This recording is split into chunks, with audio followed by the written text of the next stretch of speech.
1 week removed from a race on the widest track on the schedule, we now kick off a treacherous stretch of races for the drivers of the Venom Truck Series with hardly any room to maneuver.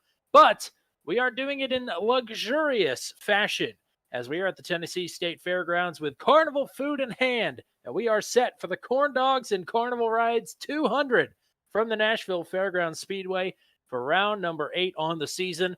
Welcome back to Turn 200, everybody. It's been quite the week for the boys here. It's Tommy Cook. It's the absolute legend, Matt Williamson. Thank you for being here tonight. It's a home race for you. Are you ready for what is shaping up to be a contentious race here tonight, to say the least? Yeah, I'm excited to see what happens for sure. Obviously, great for it to be a home race for me. I've seen SRX series races and some super late model races at the fairgrounds in person, so excited to see what the Venom drivers can do in the trucks here in the virtual sim world. And you won't have to wait much longer. We'll have some of the keys to the race and some noteworthy facts and figures when we return to live coverage of the Venom Truck Series here on Turn 200. A blind night that uses echolocation, viewing the dark, treacherous world through sound. Trapped in a dungeon, endangered by combatants, where hazards lurk around every corner. Make sound to have vision, or don't and be stealthy. Avoid impaling threats throughout the dungeon to escape. Engage with other prisoners. Broken I've been hearing about. Could you find the key and unlock my cell? Free them to fight back with more allies. Let's take this guy. The Dungeon Labyrinth has many paths and even more traps. Struggle through the darkness to find your freedom.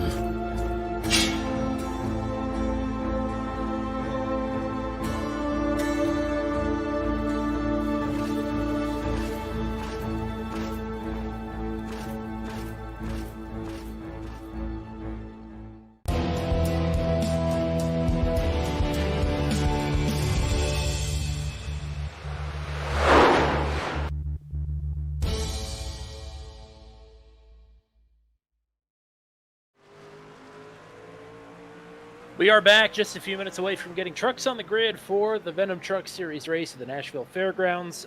There is no prior data to go off of in terms of past Venom Truck Series races here at the Fairgrounds. What have you seen so far in practice and qualifying, Mr. Matt? I mean, it's been it's been kind of crazy, a little bit chaotic. I'll tell you what, the track is, you could say slick. It's about as slick as a full slab of Martin's barbecue spare ribs slathered in barbecue sauce. So if that tells you anything, it's going to be a wild one. Now, speaking of chaotic, as that chaotic description was, last week's race at Pocono, it saw a lot of movers and shakers. A second win on the season for Jeff Langston, the first driver to win from pole all season, believe it or not. Paul Ellison came into the race as the points leader. He was caught up in some early trouble. He is now in a tie for third with Jeremy McKinnon heading into this race tonight. Andy Poliski, who has been knocking on the door of a win all season, is now the points leader. And Ryan Dye, who nabbed a win at IRP earlier this season, now sits in second.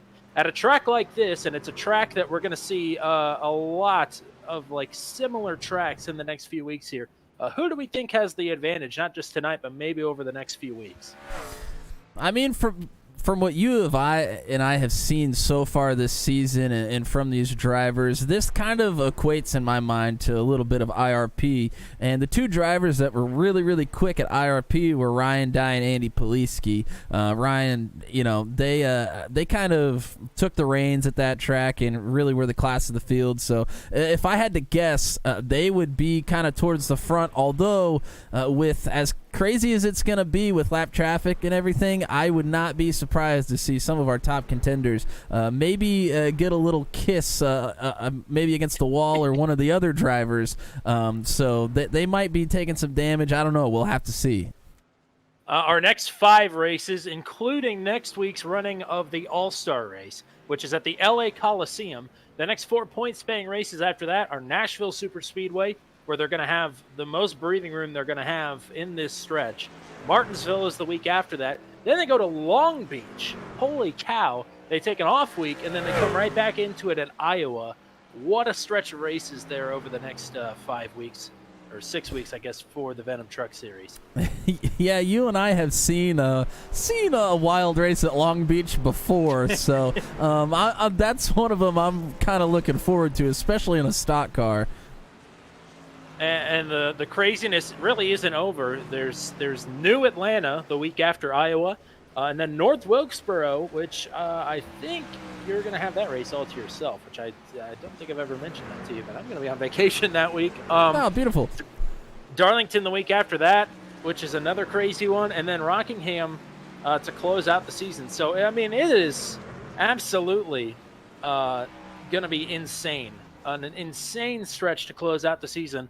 On a lot of the tamer tracks have already had insane races, so it's only going to ratchet up from here, as the cars are off the track for practice. We are about set to go here for round number 8 on season number 5 for the Venom Truck Series. It is Andy Poliski on the pole for the second time this season, career pole number 6 for him.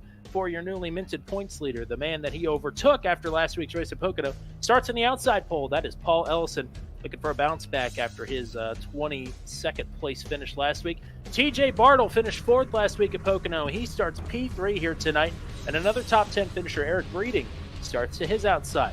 Jeremy McKinnon tied for 3rd in the points coming into tonight. He rounds out your top 5 starters here tonight. Ryan Dye, 2nd in the points. He starts P6. Back-to-back wins and back-to-back starts for Jeff Langston. He rolls off 7th here tonight with Corey Rutherford, who just finished outside of the top 10 last week, rolling off in 8th. First time we've seen Greg Roberts back since his big win at Bristol Dirt. Flinky rolls off in 9th, and Steve Roman, another podium finisher from last week at Pocono, rolls off in the 10th position.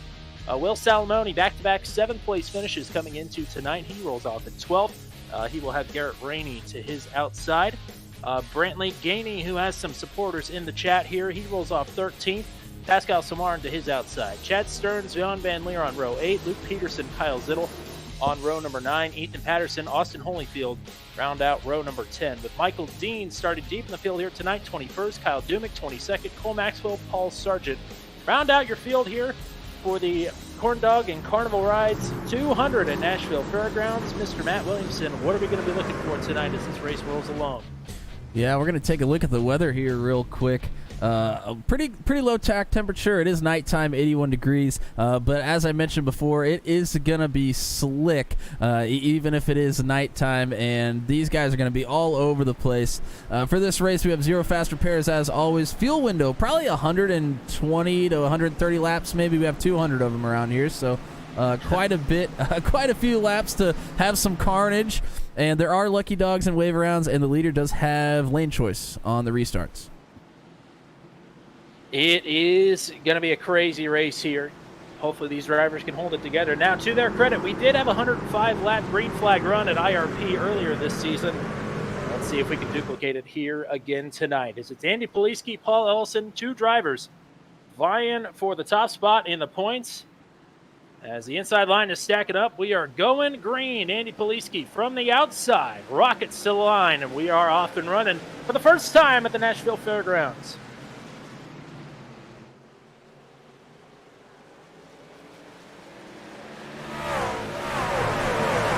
But he's got it pointed in the right direction so far as Poliski heads into 3 and 4 and coming back to the line to lead lap number 1. Everybody's doing a really good job of keeping it off each other for right now. As those tires start to go, it's really easy to try to get into the corners a little too fast. There is quite a bit of banking here at the Fairgrounds track, so you kind of feel like you can really roll in with some speed, but it's easy to slide up the track and right into somebody. So that's going to be something to keep in mind as we do have a caution. I think Holyfield was involved in it. Paul Sargent, Austin Holyfield. Luke Peterson is on pit road. I'm not sure if he started the race or if he has crashed, but the caution is out. Here on lap number 3, 198 laps to go. And Holyfield went around, tried to save it, and is going to tag Paul Sargent, who is back in the field here tonight for the first time in a few weeks. And not a great welcome back present for him. Yeah, and we are riding right behind Holyfield in the 30, this Kubota machine. And you see he just gets in there a little too hot. The rear of the truck is going to slide around on him. And he's going to try to save it. Just can't quite get the job done. As he actually overcorrects. Doesn't hit the inside wall, which is good for him. But overcorrects, comes back into the track. And as you said, Sargent's going to take a big lick there. And definitely not a good start for his return. It is a meatball flag for Austin Holyfield, unfortunately. Luke Peterson has a black flag. He started from the pits, came out and turned one lap, and came straight into the pits. So I'm not sure what the penalty is on his behalf, but he has been serving it under caution here. Andy Poliski, speaking of under caution, he has now become the third driver this season to hit triple-digit laps led. He has fallen behind Jeremy McKinnon, who has led the most, and Nathan Reynolds, who is not here tonight for the first time this season. He is a two-time series champion. First time we haven't seen him this season. It sounded like he was having some computer problems earlier today, and they must not have been able to be resolved. So that's unfortunate for Nathan Reynolds, who is up there in the points despite a rough couple of races. Yeah, he hasn't had good luck with that system at all. I know it was either right before or right after the Daytona Charity Shootout that he was having some issues as well. So unfortunately, he's not going to be here. Yeah, he was having monitor problems during the race. Had to reconfigure a triple monitor setup to fit on one screen in the middle of racing against a bunch of NASCAR Xfinity Series drivers. So, yeah, he's not had a lot of good luck with that system as of late. But hey, thanks to I mentioned it in the chat earlier, but we have a Brantley Gainey fan in the chat, LFG84, who's been here quite a few times during our Venom Truck Series coverage. So right now, Gainey is holding serve in the 13th position. So we'll see as they're doubling up for the restart here on lap number 7. Coming to lap number 8, Poliski again. Are you surprised that he took the outside in the initial start? I feel like that's not something we've seen at all this season. Yeah, we haven't seen it too much for certain. I don't know, maybe it's easy to get that jump and then just kind of arc the corner a little bit better than that bottom lane, maybe? He certainly got the jump there as he is back to the green. I would agree. Paul Ellison does not look too comfy on the bottom. Maybe that's just not the place you want to be on these starts and restarts.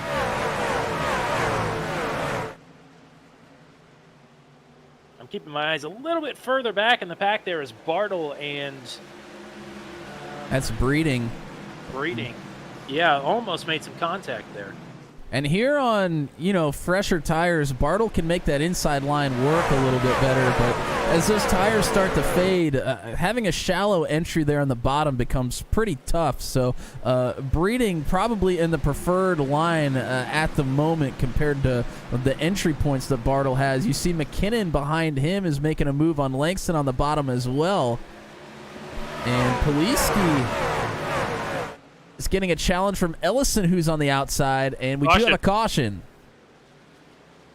Cycling up through the field, it is Paul Sargent again, this time with Luke Peterson. It has been a rough start for these two gentlemen. As Peterson. Yeah, he, I was just about to say he's back out onto the track, and I don't think there was another truck involved. Oh, wow. Ethan Patterson was the one who initially crashed. He came flying back up in front of Peterson and Sargent, who had nowhere to go.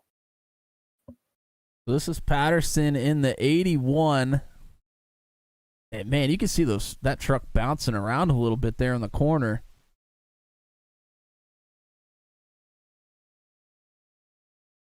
He's just gonna get really loose coming out of the corner, and he's going to hit the inside wall hard. Shoots right straight up the track. He gets a little piece of the 18 in Dooming, but it doesn't do too much damage. Luke Peterson's going to end up getting the worst of it, and I think Sargent's just going to barely tap. He gives Peterson a pretty good shot there, too. So Sargent caught up in an incident again. but nothing he could really do about that one either. So, an interesting development up front, and I'm not sure. The moment the caution came out, Ellison had actually pulled up to the outside of Poliski. I don't think he was ever ahead, but he is being scored the leader right now. So, I'm not exactly sure.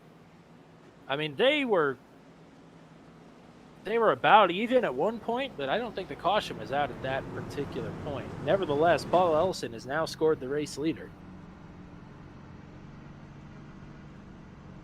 I don't believe anybody has come down pit road outside of those drivers who have crashed already, so I believe we will have lost Patterson and Peterson, who both have meatball flags. Austin Holyfield, who was on pit road, getting damage fixed from his early crash as well. Paul Sargent, I believe, is still soldiering on, albeit now one lap down. That'll leave us with 20 drivers on the lead lap, 21 running on the track, under the guidance of now new race leader Paul Ellison. And Sargent, even though he's been wrapped up in a couple of incidents, I think he's gotten a lot of his damage fixed under caution. So it seems like he's still got a decent truck probably there. Yeah, truck doesn't look too bad, and it's also a short track, so it's not going to hamper you as much as long as the toe isn't knocked out anywhere. It's not going to hamper you as much as it would at, I don't know, like Pocono last week, as Paul Ellison found out. Ellison had a lot of damage from something that was not his fault. Unfortunately, the cautions didn't really fall his way once he was able to get the repairs done to his truck, so he was not ever able to make up any of the 3 laps that he had lost getting repairs made under the green flags. So he finished deep in the field, I believe 22nd, and he lost the points lead as a result. He's got a good opportunity to right some wrongs here tonight. He'll have control of the restart, electing the outside, coming to lap number 16. Best restart we've seen from the inside there for Poliski as he slots in the line between Bartle and Ellison. Breeding and McKinnon side by side for 4th. Whoa! Around in the back, Salamone with help from Greg Roberts. Samard is collected. Oh, Cole Maxwell in it as well. Caution number 3. Oh, more problems. Michael Dean and Samard in that one as well. Big problems. A call out over the radio. Greg Roberts apologizes. And I believe, I didn't see if maybe Salamone came down or not, or if it was just solely contact from Roberts. It sure looked like it could have been. Well, we're going to take a look back here and see what we can find. We're going to keep you busy tonight. I believe so. This is going to be Will Salamone here. Coming out of 2 right now, going into turn number 3. Roberts, just carried a lot of speed in there. He got right into the back of Salamone, and it is going to turn Salamone sideways. Roberts is able to squeak through on the top side, but Samard doesn't really have anywhere to go. He's going to hit Salamone and then shoot right back up into Michael Dean as well, and the 69 of Maxwell gets into Salamone there as he comes sliding down the track also. So a few trucks collected in that one. And, that did start with Flinky. Just carried a little too much speed there into the corner, got right into the back of the 99. That's too bad. Salamone's the only driver that's going to pick up a meatball flag out of this, so he is going to have some extensive repairs to do to that truck. Coming into the night in the top 10 in points. He was at one point the points leader this season after the first couple of races, but is hanging tough in the top 10 in points. Back-to-back 7th place finishes coming into tonight, but it is... not going to be the night that he wants, unfortunately, for our Minnesotan friend. And this is kind of what we were afraid of. We knew that this was a really tricky track. And especially for the trucks. You know, there's a lot of power in these things. Get really loose coming out of the corners and really loose entering also. I mean, you got to be – it's all hands on deck all the time. And you got to be careful, and you got to really mind your P's and Q's. And you can see we've already on our third caution, only 20 laps in. I think we might have ran maybe 6 green flag laps or so.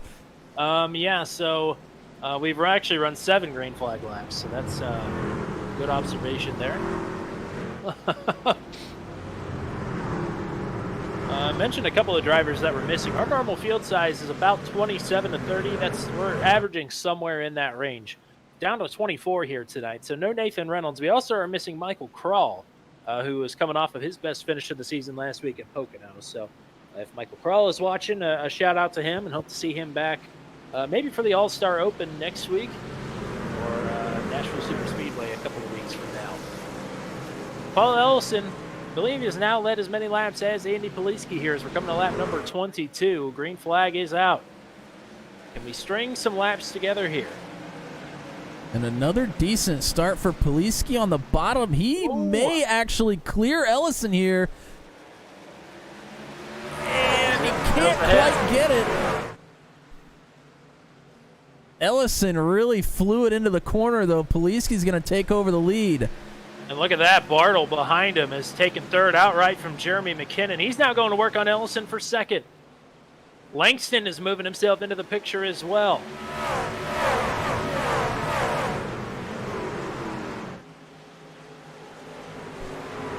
As Bartle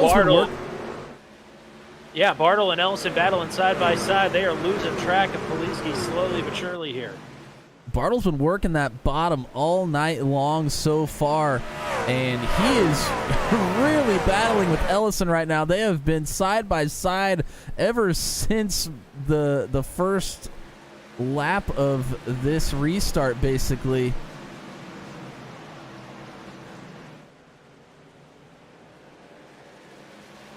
Bartle's consistently had a nose ahead. They can't put the power down off the bottom to get ahead of Paul Ellison. Almost clear, not quite. Doesn't want to force the issue. We've seen a lot of speed out of Bartle here this season. He showed up a few races late in the championship. But we've seen him running inside of the top 5 at pretty much every race here this season outside of Bristol Dirt. And McKinnon, I think, is thinking about 3 wide behind him, thinks better of it there. Well, it wouldn't surprise me. McKinnon can be a little bit aggressive, which we love here in the Venom Truck Series. Absolutely. And I tell you what, Bartle on the inside is carrying a lot of speed, but I know you don't want to do it this early in the race. I think it might take a slide job there on the bottom to actually clear and make a pass. Well, we just saw a slide job on Ellison, and it almost put him into the wall there. He really swung that truck wide there through 3 and 4. Hangs onto it, hangs onto the spot, but he's got a whole host of hungry contenders right behind him to capitalize if he slips up again.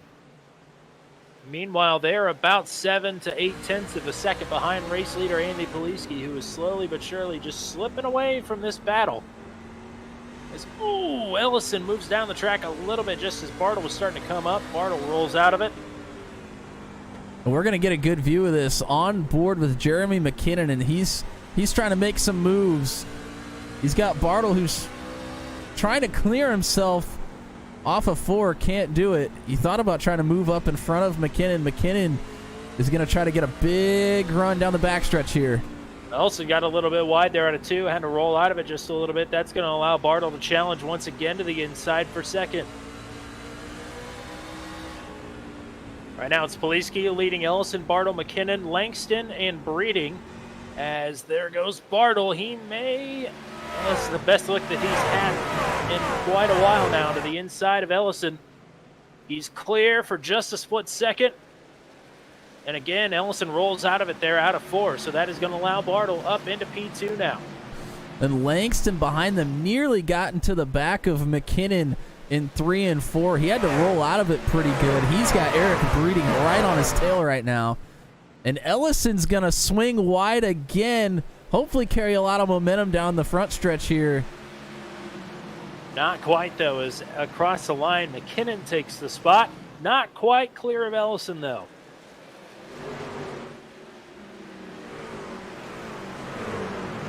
Behind Langston, it's Breeding, Broman, Dye, Rainey, and Gainey. That's the rest of your top 10. Oh, and Langston pretty loose coming out of 4 there.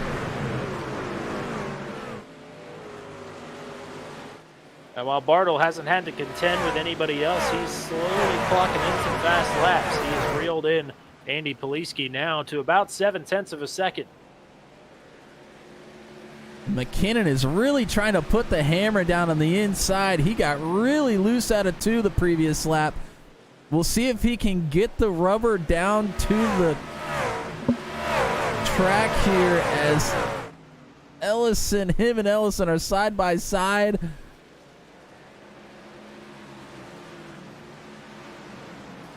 Oh, I hear some tire skittering, and the caution is out.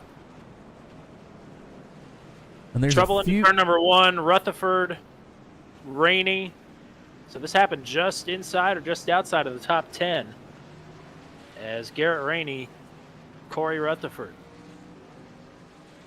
Backing it up just a little bit. Oh, there were a few more trucks involved. Ryan Dye took some pretty heavy contact. Gainey took a big shot as well. Yeah, Stern's involved in this also. We're going to see this all kind of happen maybe out of 4 or on the front stretch at some point. We're going to see. Shout out to James Zefall in the chat as well. Thanks for coming and hanging out with us here tonight. Whoa, and actually, Rainey and Dye are the 2 that got together. Let's back it up here just a second. And it's actually Dye that gets loose out of 4. That's what's going to start this whole thing. Dye's in the 15. We are behind Rainey in the 16 here. And Dye just gets that truck sideways. He tries to save it, but he makes contact with Rainey. And that is going to start this thing. The 22 of Gainey Jr. is going to get into both of them. Rutherford behind them as well is going to get involved. Stearns went low to try to avoid Rainey. He's going to hit him. Flinky Roberts in also. Yeah, quite a few trucks involved in this one. And that's kind of what happens here. There's just really nowhere to go once the chaos starts. Drivers who were not involved in the crash that hit pit road that time were Jeremy McKinnon and Jeff Langston. They will now move towards the tail of the field. Austin Holyfield and Will Salamone, as I believe also Luke Peterson, all multiple laps down, are now back out onto the track under this caution period. They are done with their required repairs. Holyfield 14 laps down, Peterson 31 laps down, Salamone in the middle of those 2, 20 laps down.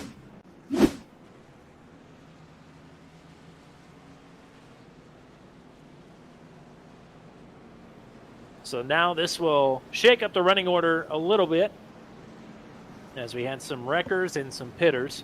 Andy Poliski leading TJ Bartle, and I'm excited to see what TJ Bartle can do now right next to the race leader as he was starting to reel him in just a little bit. Paul Ellison now in 3rd, Eric Breeding up to 4th, Steve Roman in 5th. Greg Roberts, who has had an interesting race thus far, he is now in P6. Kyle Zittel, who is having a good bounce-back run, and he's the biggest mover thus far. He's up from 18th to 7th. Jeremy McKinnon, despite pitting, is up in 8th. Jeff Langston up in 9th. Ryan Dye, who was involved there, now runs in P10. Jan Van Leer, 11th. Garrett Rainey, 12th. Kyle Dumig, 13th. Michael Dean in 14th. Cole Maxwell in 15th. Paul Sargent in 16th. Those are your lead lap trucks. Pascal Samard is still running. He's 1 lap down. Corey Rutherford, I believe, is getting damage repaired.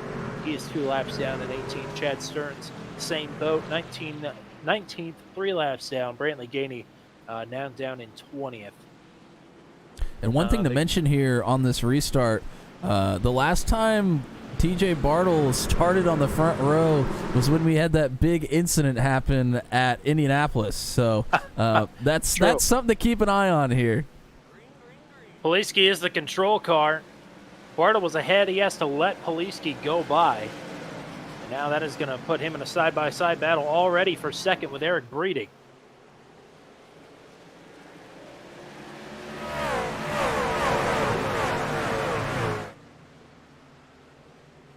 Poliski still leading the way here, coming to lap number 43 of 200. Everybody's minding through the field as of right now. Jeremy McKinnon on fresh tires going to work on Greg Roberts. Just inside of the top 5 here. It's the battle for 4th. Yeah, McKinnon's got to be a little bit careful here in the first few laps on those fresh tires. They're cold right now. That could be an issue. He's going to get around Flinky here, although I believe Flinky does have a little bit of damage from that prior incident. But that's not slowing McKinnon down. He's already to the inside of Breeding and charging. Straight to defense, TJ Bartle trying to slow up Jeremy McKinnon any way he can, but it's not going to work. Here goes McKinnon to the inside now for 2nd. And prior to that, Bartle made a nice move to get past Eric Breeding, really working the inside good. But now he's kind of in unfamiliar territory, running the top side with McKinnon on fresh tires underneath of him, and he's going to give up the spot. McKinnon up to P2 now. Man, what a great decision for Jeremy McKinnon to hit pit road this last time by. I think it would have played out. It would have played out well anyway, even if he hadn't come out of the pits in 8th. So not very many trucks to work through, and now he's got his sights set on the race lead.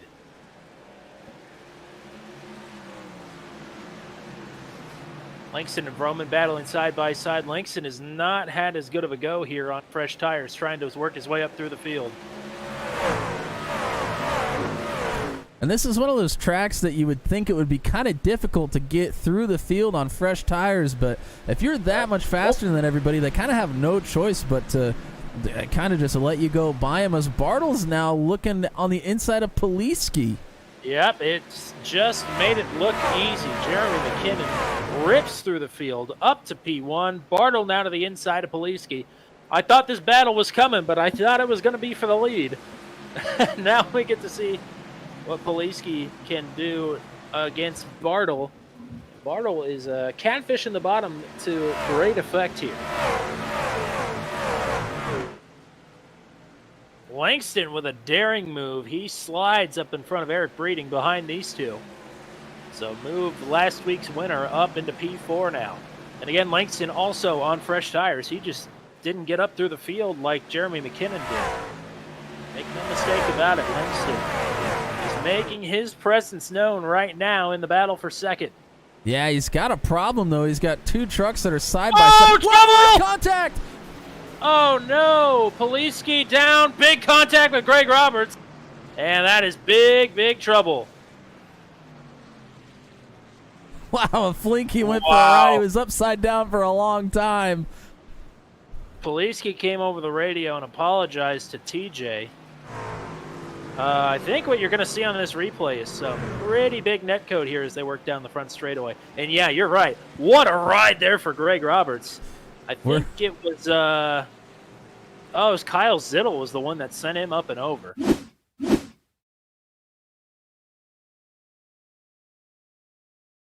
Let's see. We're going to go to Andy Poliski here first. We're going to go on board with Greg Roberts after we get a look at this.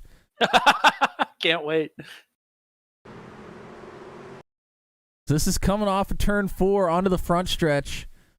Poliski on the outside, Bartle on the inside, who have been battling big time. Poliski, yeah, he started to come down a little bit, but held it there. You're right. Some net code in between him and Bartle is going to turn Bartle into the outside wall. Langston did a pretty good job of avoiding them as he had a head of steam coming in there. And Flinky is just going to plow into Poliski here. And you're going to see Zittel come in and wreck him as well. I'm having a hard time finding everybody at the moment, though.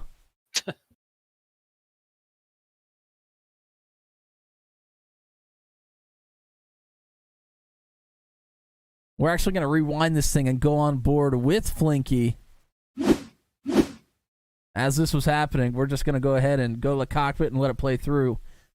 Yeah, this is the Carnival ride right here, the tilt-a-whirl for our friend Greg Roberts. And he tries to react and get down to the bottom, just nowhere to go. He does a couple of loop-de-loops and the tilt-a-whirl spin on his top, and he ends up on all 4 wheels. But I think the damage is done to the 68.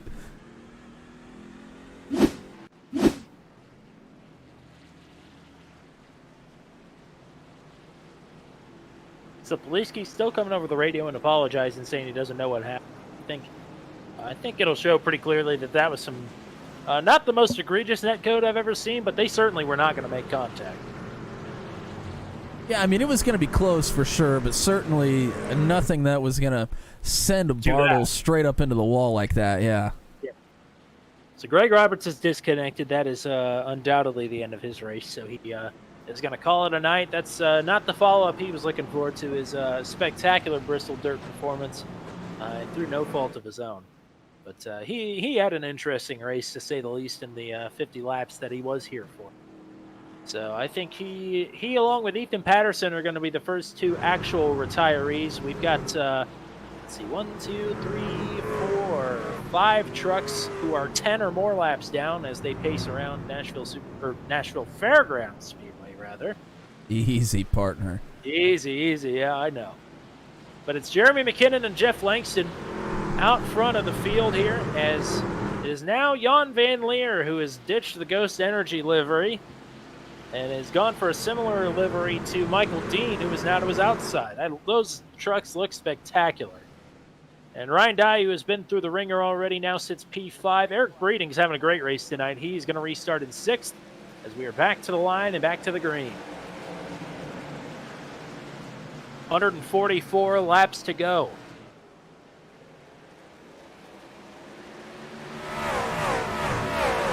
We have Flinky in the chat, says he thinks that's his first flip in this league. That was a wild one, that's for sure.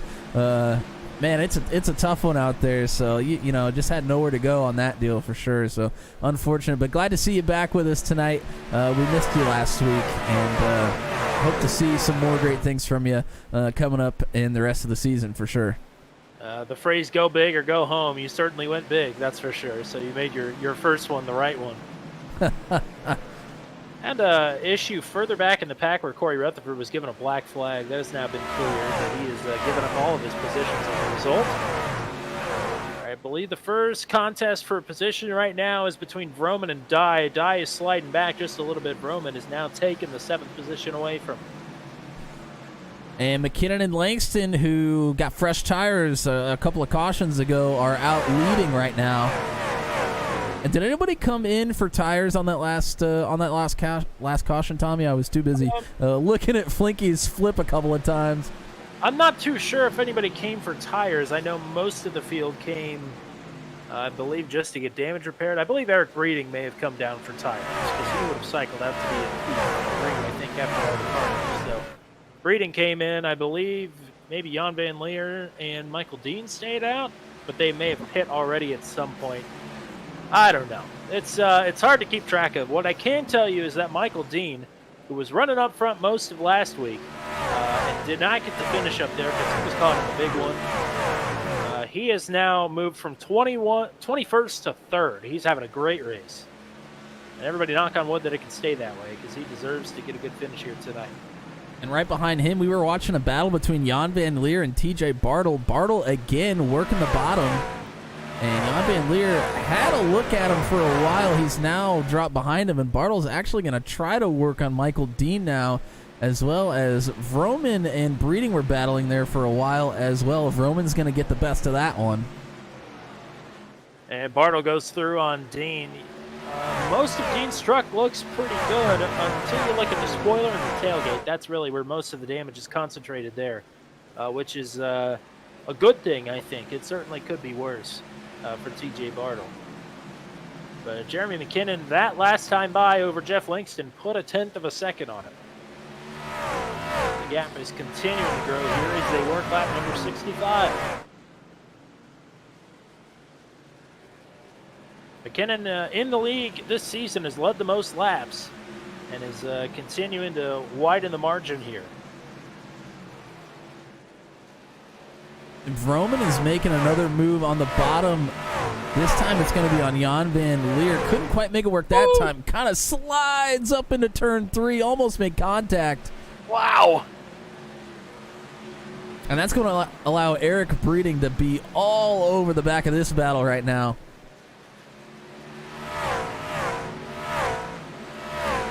About Vroman is clear. Oh, man. That was close. That was close. We're about 5 laps away from the pit window opening to the end here. Question is, do you want to push your tires 130 laps, or how long are you waiting to come in for your final service of the race? Yeah, I mean, as much carnage as we've seen, I wouldn't be in a hurry to pit under green, I don't think. Especially for the guys that have come to get tires. They're going to have to go in for fuel again at some point. But certainly, I'm almost certain we'll have a caution here at some point. And everybody will be able to do that. So if I'm out there driving right now, I'm not too worried about it. I'm just thinking about my lap times and the clicking off some good ones, trying to make up some ground on the 3 leaders, as there's a little bit of a battle brewing between McKinnon, Langston, and TJ Bartle now. Yeah, Langston was down by about 0.7 of a second. He's cut that gap in half and is continuing to shrink the gap here. Now just a truck length behind the race leader. And Bartle's made up a lot of time. Bartle's showing a lot of speed. I'm surprised that this far into this run on the tires, running the bottom, he's still able to gain ground on these two. Just an awesome drive from him so far today. And I'm sure there are a couple more, but I believe these 2 trucks out front, McKinnon and Langston, are 2 of the only trucks that have not been involved in any sort of scrap here tonight. I hope to keep it that way as we got some lap traffic. Luke Peterson is going to stay to the high side as the top 3 work underneath of him. And as we start to get to more lap traffic, a lot of those lap trucks are going to stay high. The problem's going to be when we're exiting corners. If they're still there for some reason, that is going to get a little dicey. I'd say we're about 10 or less laps away from Corey Rutherford and Austin Holyfield being enveloped by our top 3 here. They'll be the next ones to go, and after that it may be a little bit longer still. So these guys probably got about 10 laps to sort themselves out here up front. Michael Dean and Vroman just got around Peterson as well. This battle has stalled out a little bit. Vroman is hounding Michael Dean, but he's taken a couple of shots on the inside and just hasn't been able to make him work. He's trying to really arc the corner and get a big run down on the bottom of the racetrack. And Dean made a little bit of contact with the outside wall. That may open a door here. These 2 are about 3 seconds behind the leaders here. And Michael Dean way wide on that one. Breeding's going to get to the inside of him now, as well as Vroman goes through, and 2 are going to get by him. Vroman and Breeding now to 4th and 5th. Michael Dean's going to slide back to 6th place. Lap traffic right in front of the leaders here, so it came up a little bit quicker than 10 laps. Langston is struggling just a little bit, but he's still holding TJ Bartle at bay.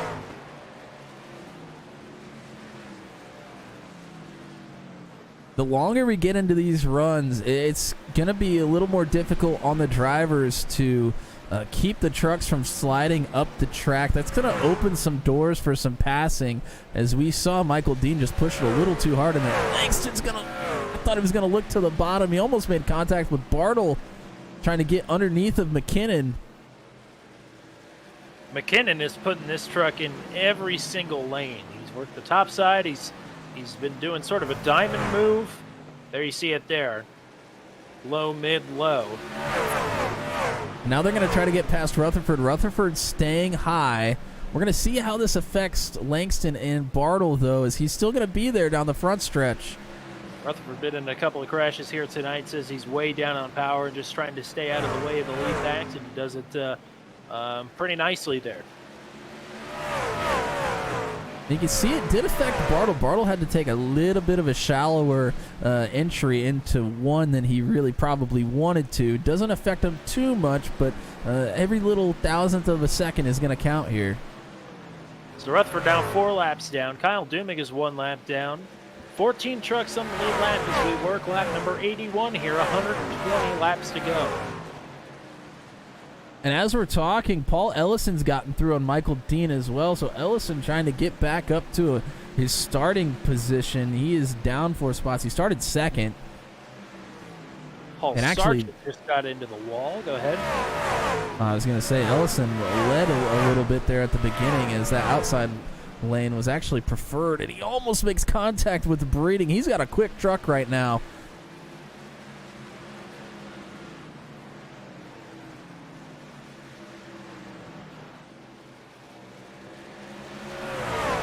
Breeding trying to make the move to get past Vroman as well. They have Rutherford in front of them,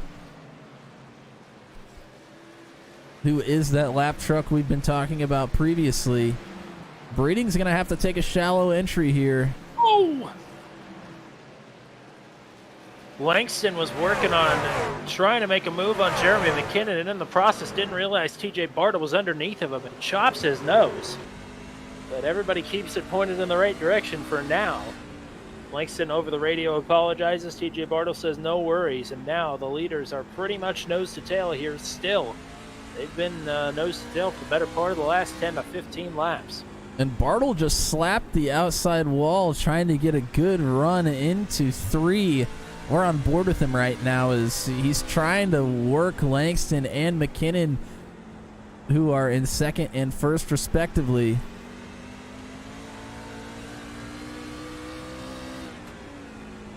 Langston was about a frog hair away from being inside of McKinnon when Bartle actually snuck his nose inside. So they've they've been close. They've been closer than this. We'll just put it that way. Yeah, they've been big runs, and now they're just trying to regroup from that last almost big incident. But what's interesting is you can see how much TJ Bartle was bouncing around down and through turns 1 and 2 on the bottom. We'll see if it happens here again. It's a rough track. Yeah, I mean, it's rough. It's it makes it easy. That we saw McKinnon get really loose on the bottom out of 2, and those little bumps kind of kicking the weight of the truck up in the air a little bit. That's part of what causes that. So definitely not an easy track for our drivers here. As Bartle's going to get in front of Langston, there was almost contact. Whoa, man. Trying to work to the inside of Brantley Gainey, who is 29, now 30 laps down. And don't look now, but Steve Vroman is a few truck lengths behind TJ Bartle. And he's bringing the cavalry with him, too. He's got Breeding and Ellison in tow. So all the battling up front is bringing those drivers to them. Good old six-pack challenge in downtown Nashville. How about it?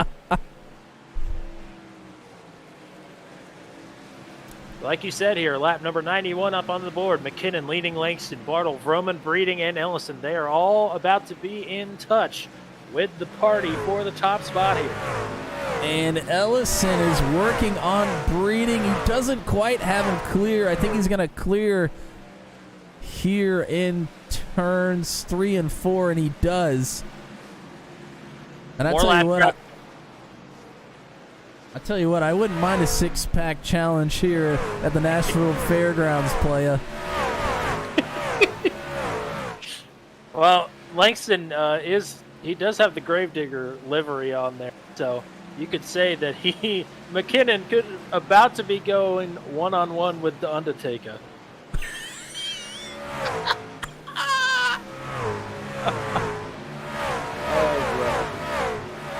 Why are we allowed I love it, Maggle. Why are we allowed to broadcast? Kyle Dumig right in front of the race leader here. Glad you laughed, because that was a really long setup for that. That was, well, my setup took about another 45 seconds than it should have. And some pretty heavy lap traffic actually ahead. We've got more than 2 or 3 trucks, I think. yeah, and Dumig is not yielding to the leaders. No. He is staying right there in the middle of the racetrack. And if I'm McKinnon, if I was McKinnon right now, I wouldn't be too nice with him. I might punt him to the outside wall. Because it's not really going to do anything to me. If anything, Langston's going to be the one getting into him. Yeah, well. Not saying that's what you should do as a clean driver, but you stay behind a lap truck long enough. That's just kind of where your mind goes. Dumig eventually gets out of the way, though. Not too far ahead, I believe, is Chad Stearns, and he's got a truck in front of him as well. Luke Peterson is not too far ahead of this group either. Again, the top three, a little bit of separation from the back three. Yeah, these 6 trucks are pretty much still all together, though. Roman, Ellison, and Breeding were just trying to work on getting around Kyle Dumig there, and they're going to set their sights back on these top 3 drivers.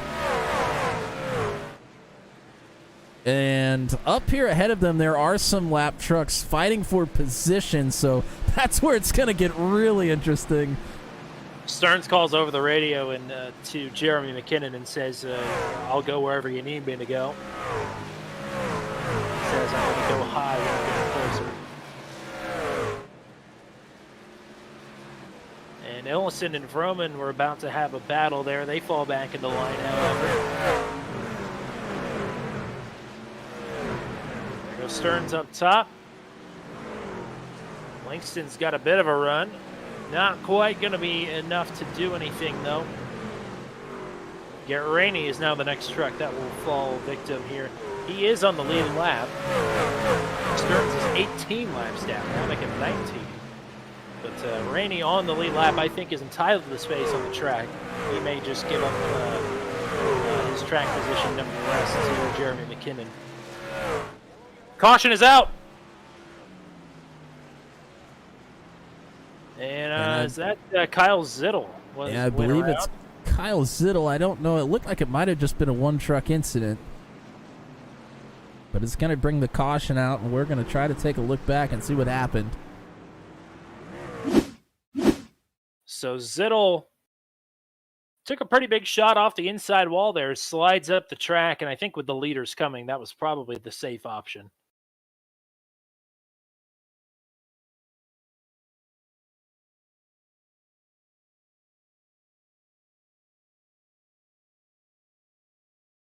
Yeah, Zittel just trying to put the power down.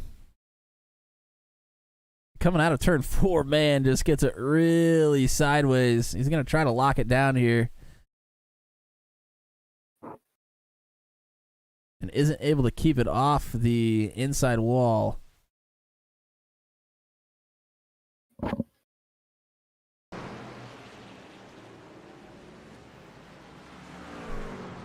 And that's going to bring the caution out. And that is our 6th caution of the evening, just over halfway through this 200-lap affair. There's some good news out of this caution. First of all, Kyle Zittel does not have a meatball. Good news for Kyle Dumig. He's going to get one of his 2 laps back. Also good news for Garrett Rainey, who was about to go his first lap down. He now gets to hang on to the tail end of the lead lap. As I believe we've had a good chunk of the field coming down pit road here.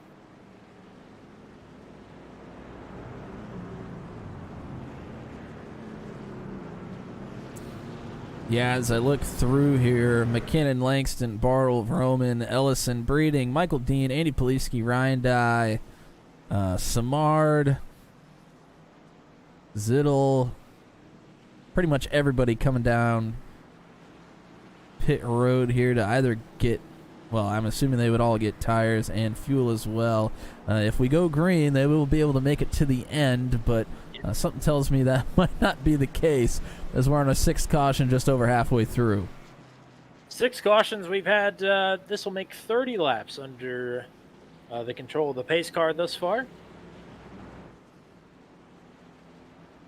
It's it's been one of those nights. It's bound to happen, especially at a track like Nashville Fairgrounds, which is a little bit claustrophobic for some of these big stock trucks. Yeah, I mean, in a stock truck, this track, I mean, we knew it was going to be tricky coming into this thing. All the drivers knew it was going to be tricky. A lot of them tried to put in a lot of practice coming into tonight just to figure out how these trucks were going to slide on a track like this. And you could see it's just tough. You know, the racing line, the crazy thing about this short little track is the racing is quick. I mean, you really motor around this this little track here, and it makes the decision making just a split second to try to figure out what's going on with that truck and try to save it. And more times than not, you just can't do it. Wave arounds for Pascal Simard, who will get back onto the lead lap, and Paul Sargent. So that gives us 13 trucks on the lead lap as Jeremy McKinnon brings the field back to the green flag. Langston Bartle. No contest there. Battle for fourth. Ellison and Vroman side by side. Vroman and Ellison picking back up right where they left off. Whoa, that was close. Ellison's going to lose a lot of speed here. And Breeding doesn't look like he's going to be able to take advantage of it quite yet. Here comes Poliski to the inside of Breeding here. Oh, I think maybe Jan Van Leer and Kyle Zittel just had some contact as well. But everybody's still going in the right direction. We haven't seen much from Poliski since his incident with TJ Bartle, but he's back up here working on a pass for 6th place. If he can get past Breeding, and it looks like he does, he is clear going down into 1. Bartle just took a peek to the inside of Jeff Langston. Langston on defense. Now Ellison's going to work on Vroman. This would be for 4th. Oh, Ellison pretty loose coming out of 4 there on the bottom.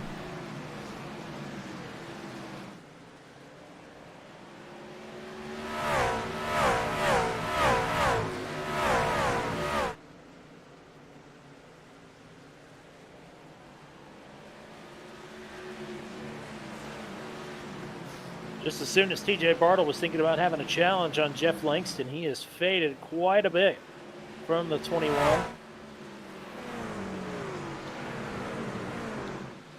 As Jeremy McKinnon continues to pace the field here. I'm number 114 on board this time.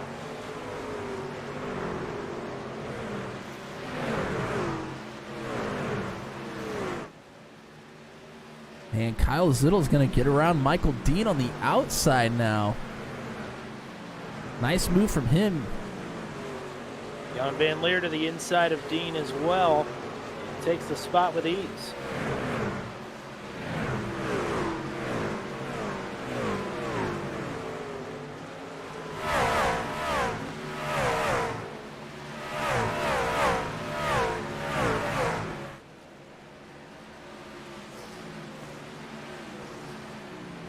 So maybe things settling down here around the fairgrounds.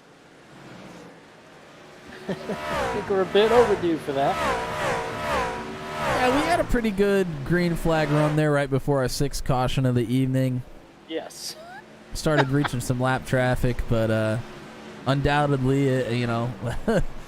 this track is just tough as Jan Van Leer is going to get to the inside of Zittel now. Jan Van Leer's showing a lot of speed right now. And he is going to clear coming down the backstretch out of 2. And actually, Michael Dean's going to gather himself together and try to get to the inside of Zittel, who just passed him. Oh, Poliski and Breeding. Poliski just had to throw a block on Breeding into turn number 1.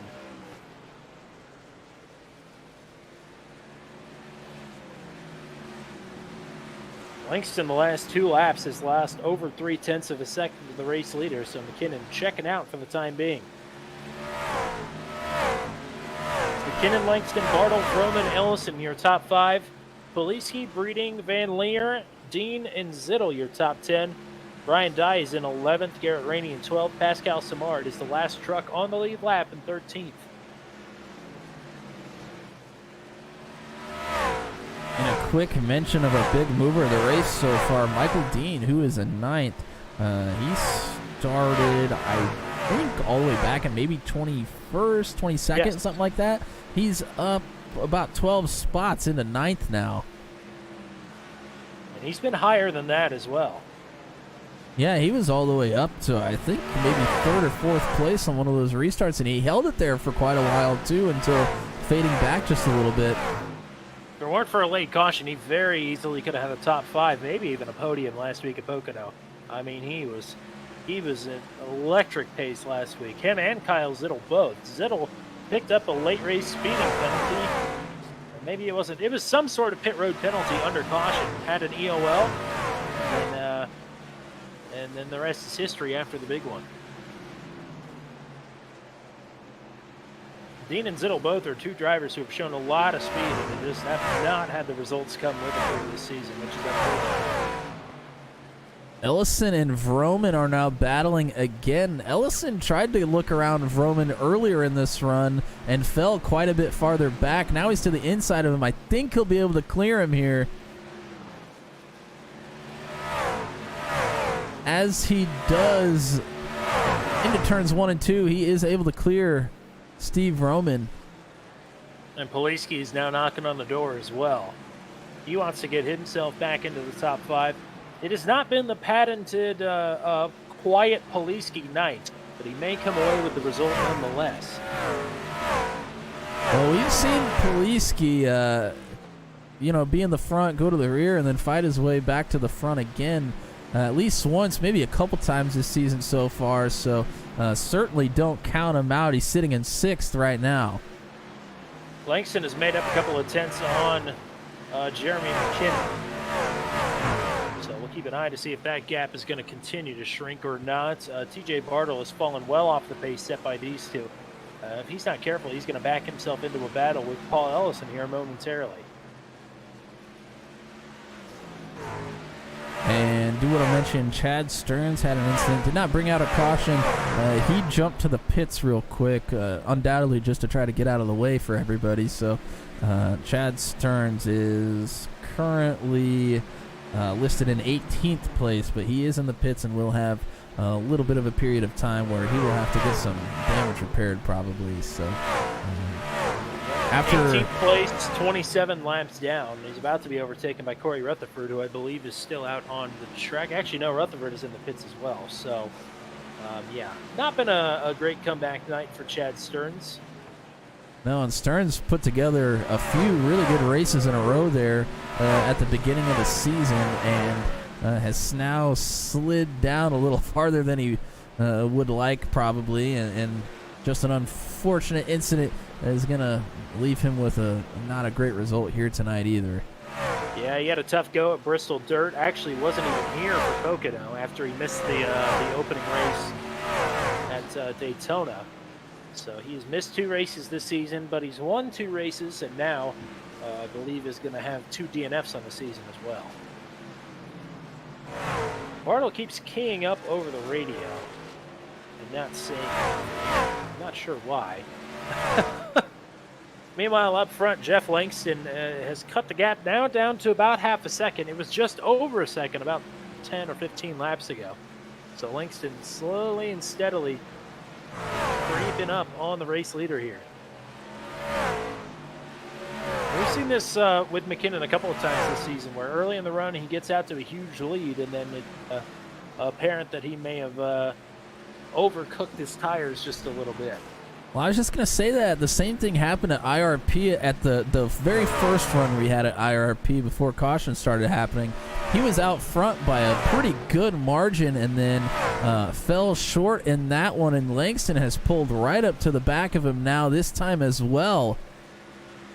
But it could be the opposite, where McKinnon is trying to save and Langston is pushing.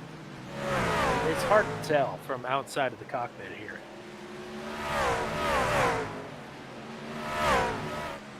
Yeah, we have lost now Brantley Gainey and Chad Stearns. They have both disconnected from this race, unfortunately. Well, that leaves us with 13 trucks on the lead lap at the moment, as Paul Sargent's going to get passed by our leaders. The leaders are clocking in laps right around 20.1 seconds.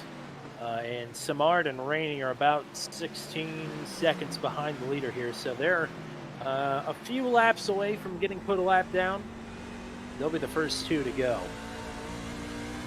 of the trucks that are still on the lead lap, that is. And while you're coming to 65 laps to go, everybody put your bets in the chat here. Who was going to walk away with this one? Is it going to be a three-peat for Jeff Langston? Is Jeremy McKinnon going to get back to victory lane here tonight, or is it going to be somebody else? We've seen the tides turn multiple times in the late stages of these races. Even with these two, McKinnon and Langston, remember, were running first and second at Phoenix, and they did not finish that race. Well, I think they got a better chance here tonight. I don't think they're in jeopardy of missing their fuel window here. So No. On that front, they should be good to go, although any sort of incident could certainly jeopardize them finishing this one, as McKinnon has pulled back out in front of Langston by a little bit of a margin, about 0.3 of a second. And you saw last time around coming down the back straightaway, a car slow on the inside. That is Cole Maxwell.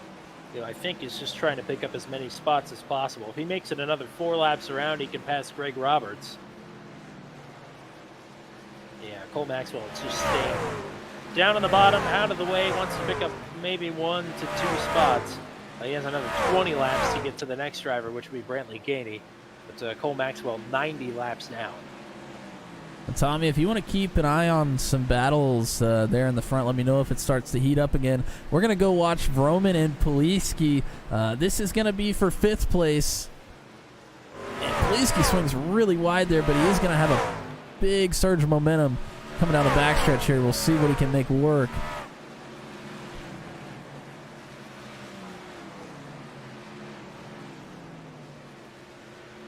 And with less cars on the lead lap, or trucks rather, things have settled down a bit here. Not just less trucks on the lead lap, but less trucks on the track in general.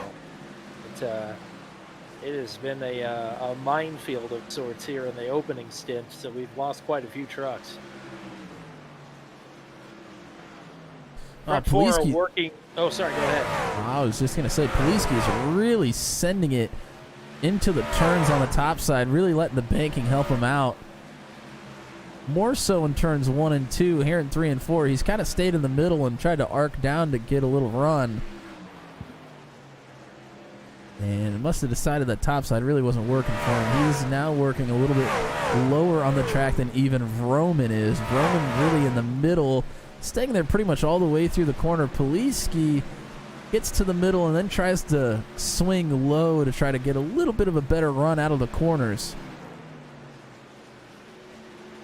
Things tightening up front, about a truck length and a half, and some lap traffic to start to work through here.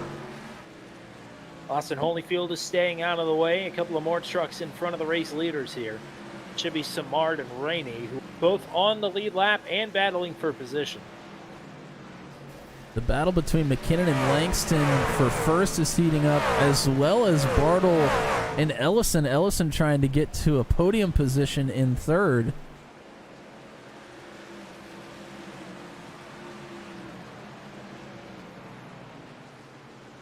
Kyle Zittel as well is in the mix here. So 3 trucks all in the lead lap right in front of the leaders. I thought Zittel was about to dump Samard. He absolutely sent it in on him there into turn number 1. But here comes McKinnon down on the inside of Zittel to put him 1 lap down officially. Zittel, the last truck.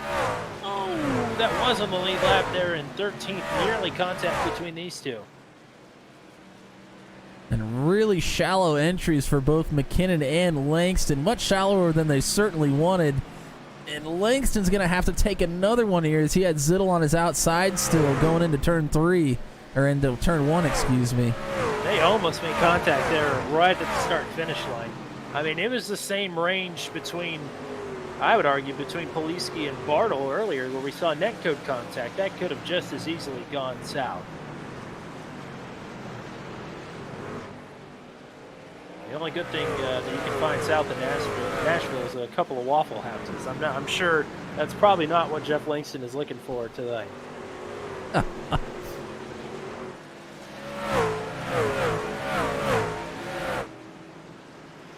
Samard and Rainey holding their own as of right now, but the leaders are here.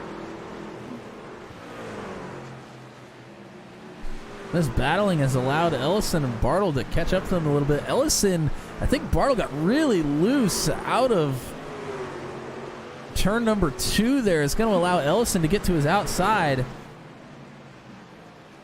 Bartle fighting back on the inside, though. Oh, excuse me. That's actually Zittle. I was a little confused about which truck that was there. Well, I think you're right, though, that Bartle did pick up quite a bit of time on Ellison, and he lost almost all of it there on one lap. He had gained, like, something 5/6 of a second on Ellison, and he gave it all right back. Heavy lap traffic now for the leaders. They're still staying pretty much nose to tail here as lap number 153 goes up on the board. Your Langston leader now trying to box in Langston. Langston now going to go to the inside. He's going to try and box in McKinnon. And Rainey has a lot of speed here. McKinnon tried to go to the bottom on Rainey. He's going to do it again into 1. This did not work last time around. Langston had the positioning on McKinnon. Gives it back to McKinnon. Graciously, that could have been a big opportunity to force the issue there. Yeah, McKinnon is really sliding the truck in the corners here, trying to get around lap traffic. We'll see if tire wear with those incidents as comes into play as Langston now gets around Rainey and is going to go back to work on the rear bumper of the number 12 machine. Salamone is the next to go a lap down. He says that he is going to give McKinnon his preferred line here. It's not been the best night for Salamone, but it certainly could have been worse after an early caution. He is now 21 laps down and yields to the leaders. Boy, and I tell you what, we had a stretch of it seemed like there wasn't much to watch, and all of a sudden it has gotten pretty tight again. Ellison's going to try to work to the outside of Bartle. Isn't there.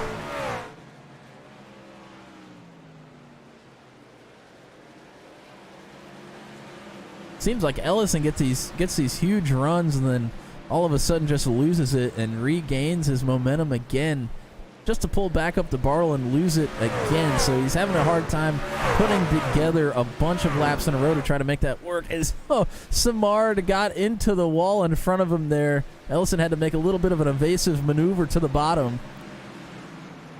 Luke Peterson got up and pretty close to the wall, if not into it as well. It's been a tough night for Peterson, but he is hanging tough in 18:34 laps there.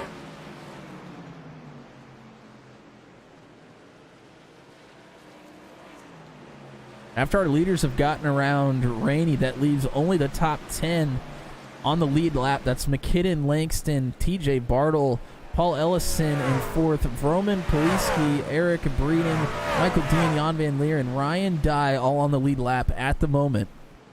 Man, a couple of drivers that need some good runs here in the top 10.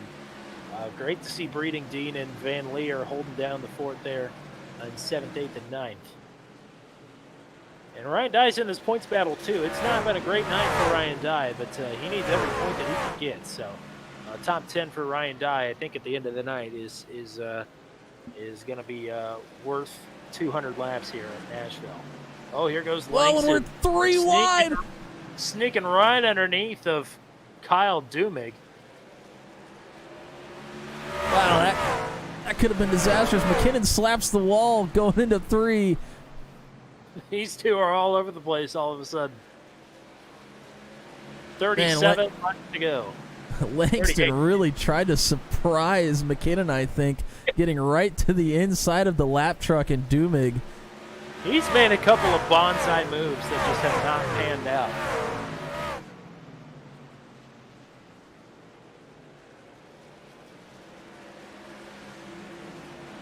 And a little wobbly there is what I was trying to say. Out of turn number 4 for Langston, and he has yielded another couple of tenths here just in the last couple of corners. So that may have been the last gasp for Langston for quite some time. Yeah, he's going to try to regain his momentum and whittle away at the lead here. Whoa, as Ellison gets really loose out of turn 4. Jan Van Leer yes. Jan Van Leer just about went around in the back of the field as well, but Cole exit keeps on going.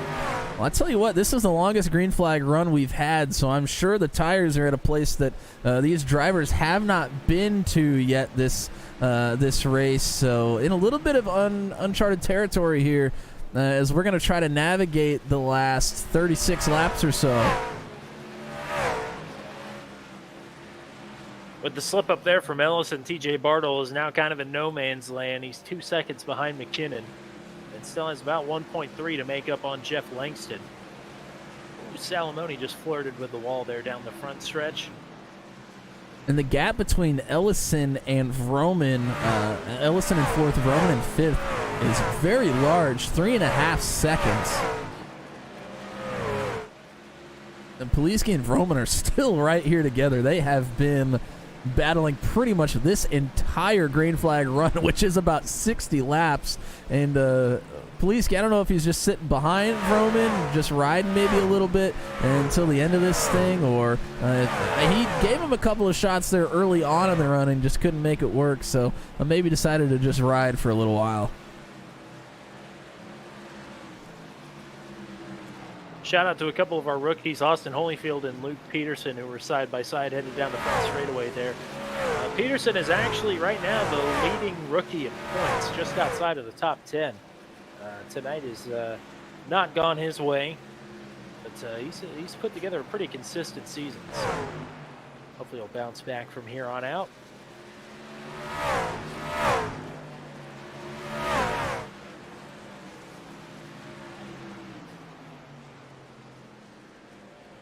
TJ Bartle is also a rookie. He missed the first, I believe, 3 races of the season. But, I mean, his pace for all but Bristol Dirt has been incredible this season. I would not be surprised at all. I mean, he's on course for a podium here tonight, but I would not be surprised to see him maybe even come away with a win. I mean, that's how strong his pace has been at certain points this season. Yeah, I mean, we have a strong field here with the Venom Truck Series, and having a rookie like TJ Bartle throw himself into the mix just makes it all the more interesting. Really great to have the 59 truck here with the Venom Truck Series, hopefully for every race for the rest of the season. As you mentioned, he missed the first few races, but has been here ever since and has shown considerable speed other than on the dirt. So really great to have him here and showing out again. And I don't think you're wrong. I think he has some speed for these guys to maybe come out with a win. Has just a couple of things to work on, but certainly capable of it. Has the speed for sure. He was sort of on the back foot, but still came away with the top 5 in Indianapolis. He was on the offensive and just missed out on the podium last week at Pocono, and is running P3 here right now with not a whole lot of challenges coming in from Paul Ellison as they work around on lap number 175 here. Coming to 25 laps to go next time around for the race leader. And as we're chatting about this, Langston all of a sudden is right here with McKinnon and actually got around him. Got him.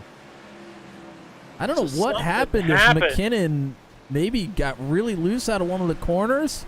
Yes, he did. Coming out of turn 4 last time around, he almost went entirely around.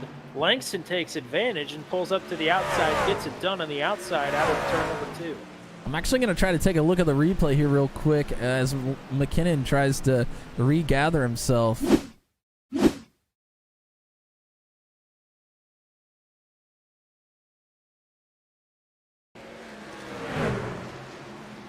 This is actually after that. This is going to end up being the pass.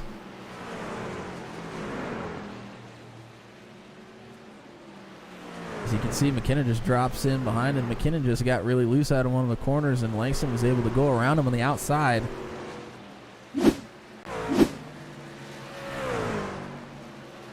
I just switched off of McKinnon to go back and watch Poliski as well, so I just missed that happening. And that's how quickly things happen here at the Nashville Fairgrounds. One little slip up and everybody is right to your bumper.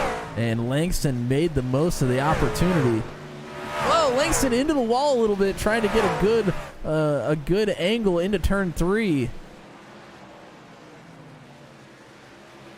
That happens a lot around here. We do have some lap traffic right in front of the race leader here.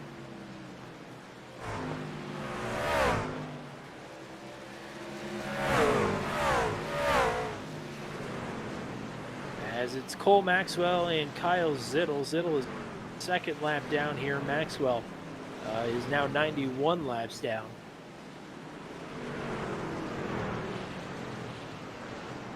And Maxwell and Zittel give way to our leader pretty graciously. Jan Van Leer and Ryan Dye just had a bit of a skirmish there on a turn number 2. Jan got super loose and came straight across Ryan Dye's front bumper. I don't know how Jan didn't get turned there. And Jan Van Leer with the comment over the radio, I feel like I'm driving a fish. What does that even mean? What does that mean? I guess it's... I don't know. I'm not even going to try to dissect that one. I think that's that should be on a poster in everybody's bedroom. That should be like a knitted framed quote. Feel like I'm driving a fish. Sometimes it feels like the fish is driving me. And with that, the third place driver, TJ Bartle, is in a host of lap trucks right now. He got around Maxwell. He's now working on Zittel. And he's only a second behind Jeremy McKinnon now, who himself McKinnon's has faded off the pace just a little bit. He's now a second behind Langston. Yeah, McKinnon's dropped back considerably, and you might be right. He might have used up all his stuff as he's really loose out of 2. Just going to allow Bartle to gain a little bit more ground on him as the gap is right at a second right now.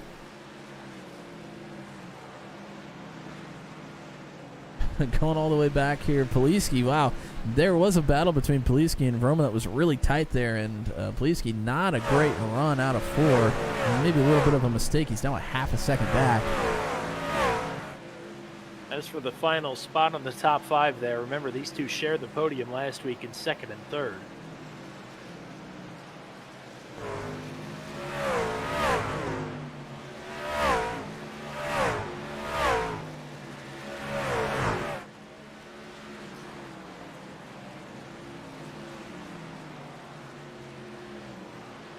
It's been a pretty interesting race up here this far. As we've had a big green flag run now, the tires are starting to wear very considerably. Drivers are really starting to struggle with these trucks. As Jan Van Leer mentioned, it feels like a fish. Still trying to figure that one out. We might have to get remember that one for an interview a little bit later this season. Yeah, for sure. So we got about 5 minutes of racing left here if we stay green, and that is a big if. It could change in a heartbeat. As Jeremy McKinnon found out the hard way. He is about a second and a half behind the race leader, Jeff Langston, and was looking to go back to back to back. 3 wins in his last 3 starts. Yeah, Langston just exuding confidence right now. It didn't seem like he was really worried at all sitting behind McKinnon for a little while, although he did make a couple of daring moves. McKinnon is maybe going to fall victim to TJ Bartle now. The gap is to 0.3 of a second. It was just at a second about 4 laps ago or so. And Bartle is rolling the bottom there pretty nicely. As he has been all night long. I still can't believe that he's made the bottom work for these entire runs. I thought for sure that would kind of go away, especially in the middle of the run. Maybe he works a little better here right at the end. But he's been doing it all race long and doing it quite well. What I can't believe is that he's still in this race. I mean, he got dumped in front of the whole field, and the truck flipped over behind him, and all he came away with was just a little bit of spoiler damage and a crinkled right rear quarter panel. And he's in shape for a podium at least, maybe a runner-up finish. Yeah, luckily here at the short track, that little bit of a body damage isn't going to affect you too much. Obviously, toe didn't get knocked out. Everything else is in pretty good shape. He's looking to work on the second spot here, which would be his best finish in his career here in the Venom Truck Series. That would be awesome for TJ Bartle. A lot of confidence going into the second half of the season, as the All-Star race is next week. Oh, a little lunge there. He scored a 5th at Indianapolis and a 4th at Pocono. He's already doing better than that. Could be going for a 3rd or for a 2nd here, as we're coming to 5 laps to go inside of McKinnon for 2nd. And we've seen previously Bartle is not afraid to be aggressive. Doesn't look like he's going to need to this time, though. Oh, he's not clear. I thought he was going to get clear of McKinnon. Just did not have a run. These two have actually gained on the race leader the last couple of times around. This time, as they go battle side by side, though, they have lost a couple of tenths. So, but McKinnon hangs on to 2nd here with 4 to go. And that could be Langston just, maybe giving up a little bit of time to make sure he secures that truck around the corners. 3 to go.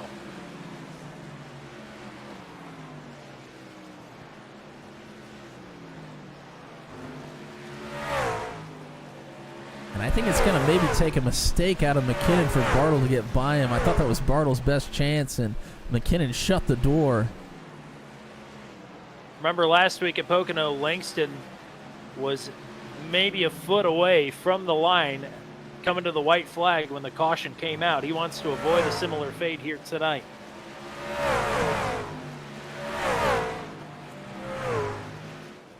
One lap truck in front of him to work with. White flag is in the air.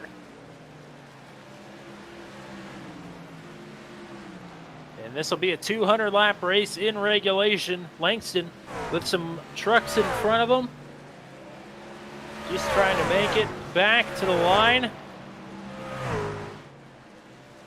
3 for 3. Langston is a winner again in the Venom Truck Series.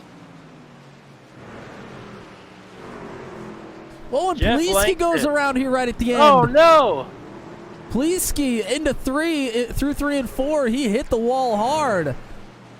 I don't know exactly what happened. It's only going to... Actually, it's not going to cost him a spot at all, it doesn't look like. Poliski really tried to send it into the inside of Steve Roman there and just got it in there a little bit too hot. The back end comes around on him. And you're right, it doesn't cost him a spot. He beats Eric Breeding to the line by a little over a second. But for Jeff Langston, how about it? What a run for him tonight. 3rd win of the season, 12th win of his career. He is the first driver to win a Venom Truck Series race at the Nashville Fairgrounds. And the burnouts commence.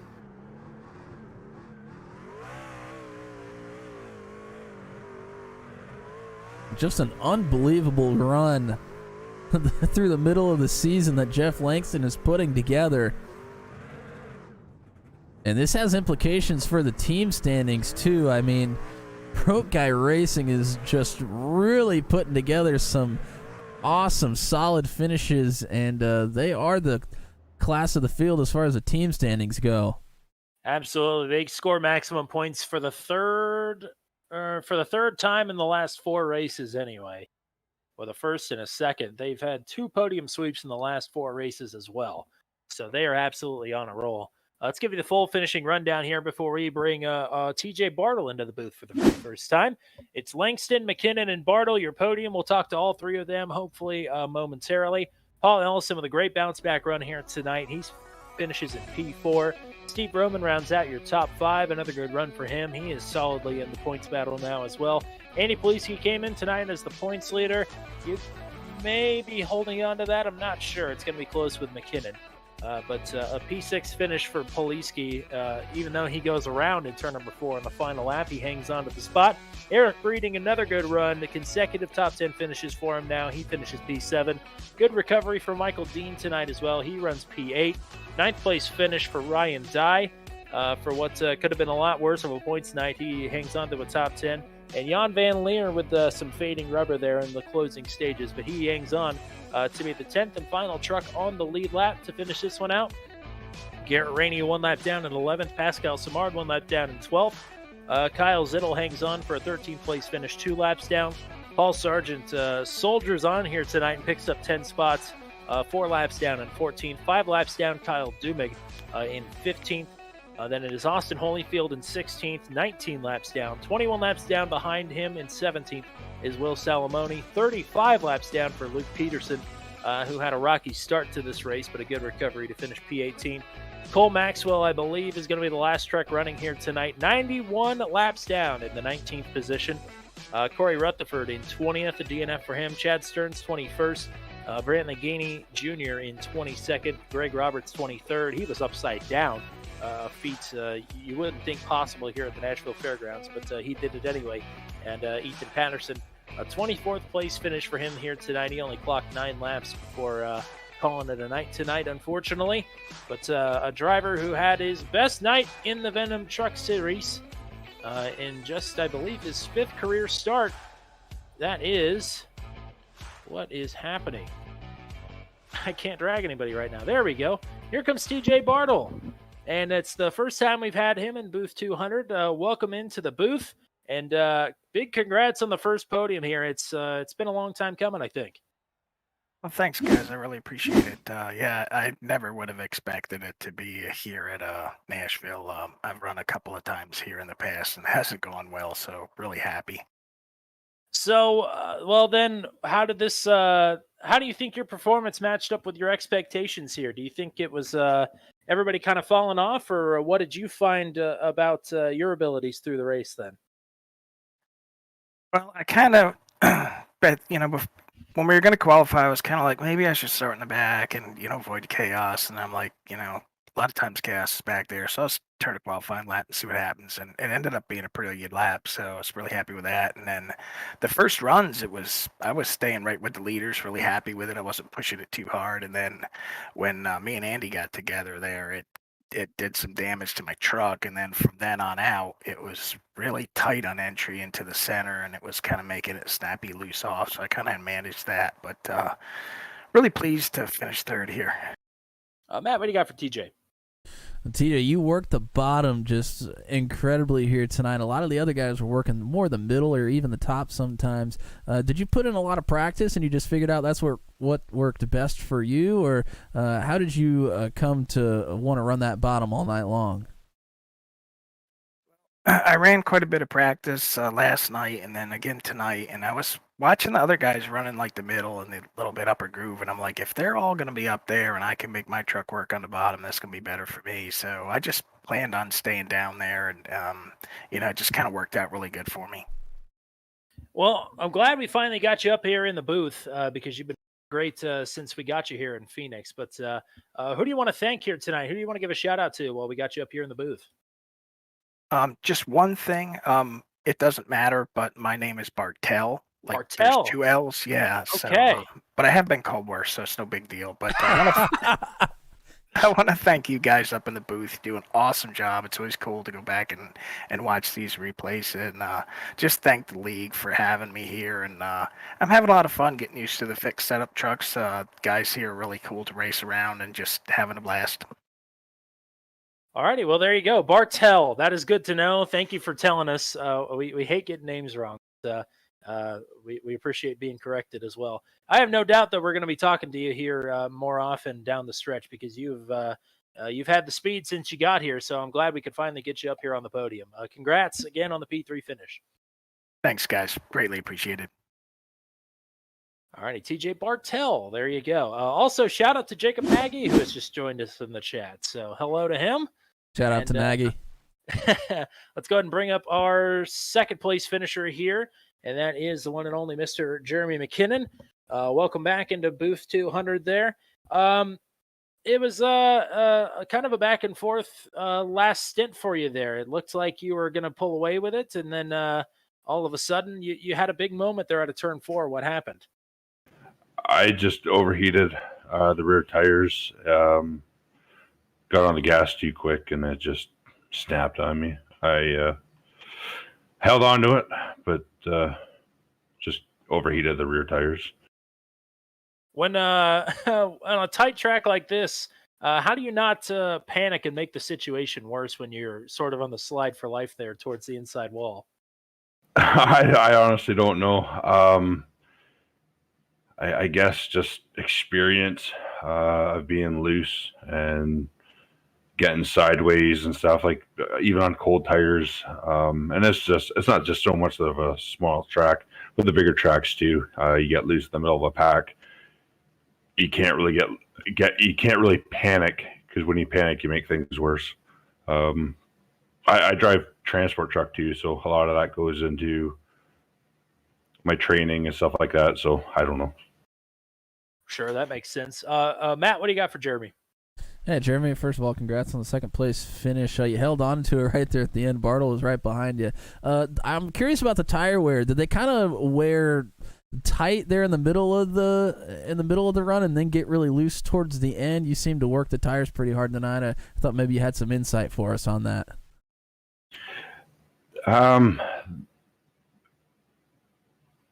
Tight. The tires fell off to the point where it was tight in the center. And then the rear tires, because you were spinning them coming up off the corner. You had so much wheel input into it. It was just the way the tires were falling off. It ended up having a push in the center and loose off. Well, I didn't want to sound all doom and gloom there to kick off the interview because it's your third podium of the season.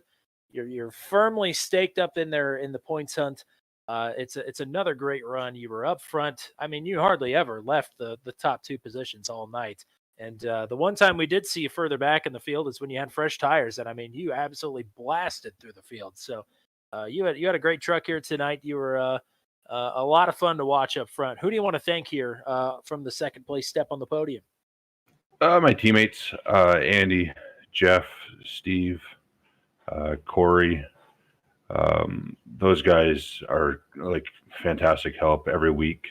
It's fun to battle with those guys at the same time. Sometimes it's frustrating, but no, I want to say thank you to those guys for all their help and everything that they do. Obviously, my wife and my kids for allowing me to get on here and do what I do, and you guys for broadcasting. Corey for my paint schemes. He does an awesome job. Absolutely, great looking truck, and it looks a lot better on P2. It's your best career Venom Truck Series short track finish. Your previous best was 4th at IRP earlier this season, so you're on a roll, and I know we'll be talking to you here in the next couple of races, if not again next week. So thanks. Oh yeah. I hope so. Hopefully, I can finish one position better.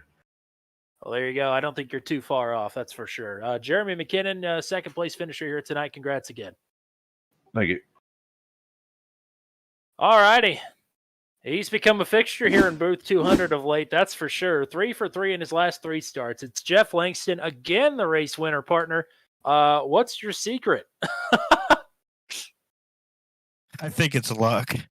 Is that all it is? Well, the last 2 were just staying out on tires and getting lucky, and I would have never passed Jeremy there if he wouldn't have gotten loose coming off of 4 on old tires. It would have been impossible if I could have gotten inside of him. Just unfortunately for him, he made a minor mistake and just went outside of him, never lifted, and took advantage of it. So again, just it's nice to be lucky, I guess. Now, before Jeremy got away from you there, before he had his issue, you working through live traffic, you took a couple of lunges at him. Was that do you think your best opportunity to take it outright, or were you just trying anything at that point? No, I was trying to take advantage of using the lap cars as sort of a pick. He was having to enter low and I was staying high, and like you said, taking a lunge at him down the back stretch, and I figured that was going to be my only opportunity to pass him there, because on this particular track on old tires, it is almost impossible to pass on the bottom. So yeah, I was just taking advantage of the lap cars, and didn't work out those times, but it worked out in the end. Matt, what do you got for a race winner here? Well, we talk about you winning 3 races in a row, and you could say that you're lucky, but we know that you're also just good. Yes. But you all as a team have been absolutely fantastic this season. Was there a lot of off-season work that went in with, practicing with each other? Or what's changed to put you guys up very far in front in the team standings? No, there wasn't any off-season practice. I think all of us just have been doing this for a long time. I don't know how many years my teammates have been on here, but I think this is going on year 5 for me that I've been on iRacing. So we've just all collectively put in lots and lots of laps and a lot of time doing this, and I think that helps. Just seat time is always a good thing. Well, I don't. I'm kind of running out of anecdotes and funny quips to throw at you here because you're running me dry here, winning so many races. But who do you want to thank from the top step here again tonight? I guess this one, I'll give thanks to my wife. She's put up with me doing all this racing and spending money on computers and 49-inch monitors and all that kind of stuff. So I'll give thanks to her on this one. There you go. Well, shout out to all the sim wives and sim families, Jeremy's as well. He mentioned them. But the sacrifices that they all make, and it's times like these that they're certainly worth it because you are 3 for 3 your last 3 races. Jeff Langston, 12th career win, 4th career win on the short track and Venom Truck Series competition. Congrats again. I know we'll be talking to you again soon. Well, I appreciate it. I've got to buy LA Coliseum now. I don't even own it. Never turned a lap on it, so I'll put in a little practice this week, I guess. I'm not sure how much of practice is going to help anybody. I think it's it's going to be something. So, but best of luck to you, and maybe we'll be talking to you again next week. All righty, I appreciate it, guys. Yeah, that's a good closing thought there from Jeff Langston. LA Coliseum for the All-Star race next week. I believe we're going to be doing the All-Star Open as well. It'll be right before the All-Star race. So we'll have 2 separate races to cover for you next week. At the LA Coliseum, the Venom Boys and I was actually driving in this one. Ran a street stock race. And the street stock race was just carnage. I can't even imagine putting the trucks on there. Yeah, I mean, you put big, heavy trucks on a track like that. I just can't imagine what's going to happen. We saw people getting loose here tonight. That one's going to be something to watch. So everybody come out next week on Tuesday night. It's going to be a wild one. I know there are a couple of drivers, both in the Open and actually in the regular All-Star race, who I don't believe are going to be there, but it should be a healthy crop of drivers either way, and it's going to be quite the spectacle, I think, for the Venom Truck Series All-Star race next Tuesday night. Well, partner, 200 laps at Nashville Fairgrounds here tonight. Did the carnage meet your expectations? Did the racing meet your expectations? How are you feeling after this one? I mean, that carnage early on, we had, 5 cautions pretty quickly. That's about what I expected, but as the field started thinning out a little bit, we got great racing. There's multiple lines here at Nashville Fairgrounds that can be run, and that's what I was most excited for. And, we saw it. TJ Bartell working the bottom, a lot of guys working the middle and then going to the top as they needed to. Fantastic racing here at the fairgrounds, and hopefully we'll see a little bit of racing here at the fairgrounds in real life here before too long. Yeah, hopefully. Yeah, we'll see. I don't think we'll have to wait too much longer for that, hopefully. But something else I did not notice until right now is that they had a 10-mile-an-hour wind blowing straight down the front straightaway. So that certainly made that would actually make it, I think, more difficult entering turn number 3. So, if I was a better broadcaster, I probably would have brought that up earlier, but I didn't notice it. So the things you notice after the broadcast is over, of course. But yeah, you're right. 6 cautions for 30 laps here tonight. Quite a few lead changes among a few drivers. Some carnage up front, some carnage all over the place, really. And we end up with, 19 trucks out of the 24 taking the checkered flag here tonight. And Jeff Langston taking another victory here tonight. It's all here on Turn 200, the Venom Truck Series. We've got some really exciting things in the pipeline, and I don't know how soon we're going to be able to announce any of them, but I am just chomping at the bit to get this one out. But you got to hold on to it for a little bit longer. But one thing we are very excited about is Truck 200. Next Monday, it is on Talladega for round number 1 of Truck 200. It is going to be live, and it is going to be awesome. Cannot wait for 75 laps around Talladega to start off a brand new series, our flagship programming here on Turn 200.